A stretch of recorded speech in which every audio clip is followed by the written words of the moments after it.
walaal waad mahadsantahay maxamed cd runtii barnaamijkan ururka suxufiyiinta Soomaaliyeed waxa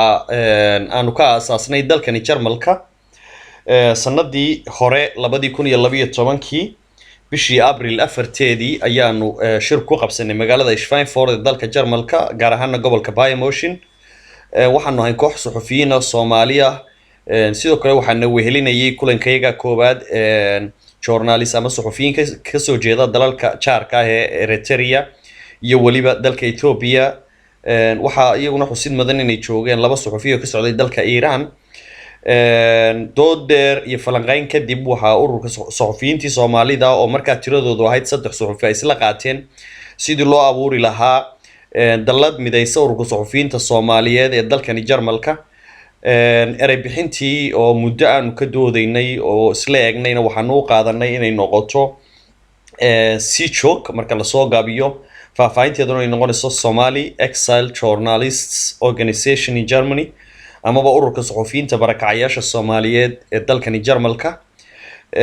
xiriir saaxiibtinimo oo dhow oo aanu la yeelanay ururka wariyaasha bilaa xuduudka ah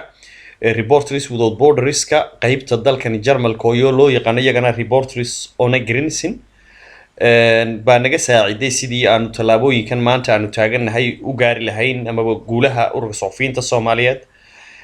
markaasi oo aanu 3 kaliya ahayn alxamdulillah maanta suxufiyiinta Soomaalida ee dalkan Jarmalka tiradoodu waa 7 qaar u shaqeeya warbaahinta muuqaalka amaba loo yaqaan telefishinada iyo waliba kuwan mareegaha internetka ee website-yada iyo kuwa wali aan shaqeynin oo dalka ku cusub ururku markii aanu aasaasnay kadib isla qaadanay magacan si joog waxaanu si toos ah ula xidhiidhnay qaybta qaabilsan diiwaangelinta ururada maxkamadda oo markaas xafiiskeenu ku yaalay magaalada Gießen ee gobolka Hessen iyadoo shirku laakiin uu ka dhacay barigaasi gobol kale halkii aanu xafiis ka samaysanay maxkamaddii aanu la xiriirnayna adu muddo sixitaan iyo waraaqo soo noqda iyo la celiyo iyo mar kale waxaanu saxno lagu soo celiyo oo dib u saxno ugu celino iyo muddo adu kadib alxamdulillah rabbil caalamiin saddexdii bishii lixaad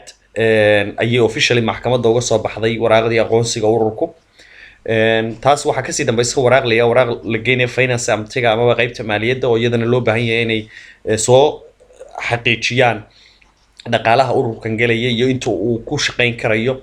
alxamdulillah maantadan ku wada hadlayno ay waraaqdaasina si official ah uga soo baxday xafiiska maaliyadda ee dalkani Jarmalka gaar ahaan gobolka Hessen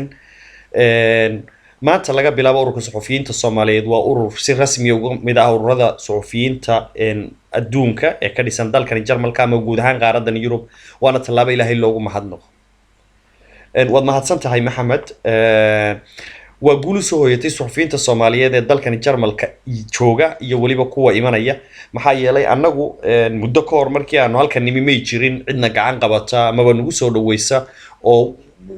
aanu hiigsano laakiin maanta waxaan oran karnaa qof kasta oo Soomaaliya oo wariye ah ama suxufiya wuxuu imanaya shelter ama dalad u dhisan buu imanaya oo uu ka qayb qaadanayo aan cidina kala hayn maanta uu xubinka yahay barina uu hoggaankeeda noqon karo dimuqraadiyaho hoggaankeeda aan ahayn mid cid iska maamulanaysa ama cid ku fadhido waa wax loogu talagalay in looga faa'iideeyo dhammaan suxufiyiinta Soomaaliyeed iyo bulshooyinka Soomaalida ee dalkan Jarmalka oo iyagu aan lahayn dalad guud oo midaysan ama jaaliyad guud oo Soomaaliyeed laakiin tani waxay suxufiyiin ahaan qabanaynaa shaqooyin fara badan haddii ay noqoto tii saxaafadda inaanu dadkan warbixintooda halkan taala u gudbino dalkii iyo aan isku xid u sameeyno walaalaha Soomaaliyeed ee halkan jooga iyo kuwii dalkii sidii ay warbixintooda isla socdaan iyo waliba qaaradan Yurub iyo qaaradaha kale adduunka taa waxaan noo dheer inaanu sameeyno barnaamijyo kale hadiiba ay noo suura gasho oo wada hadalkeedina aan wadno inaanu helno idaacada Soomaali ku hadasha hadii alla idmo oo ma oran karno wiigiyo dhan laakiin muddo adigu naloo ogolaado dawladdu xilliga nooca yintana inaanu helno waa talaabo Ilaahay loogu mahadnaqo aanu ku rajayno weynahay inaanu ku guuleysan doono hadii alla aqbalo sidoo kale waxaanu u sheegaynaa dhammaan suxufiyiinta Soomaaliyeed iyagu hadiiba ay soo gaaraan dalkani Jarmalka in ay la soo xiriiri karaan ururka suxufiyiinta Soomaaliyeed oo xaruntoodu ay tahay magaalada Gisan ee gobolka Hessen dalkani Jarmalka waxaana faahfaahinta intaas dheer mar walba qofku uu si toosan uga helaya saacad walba iyo maalin walba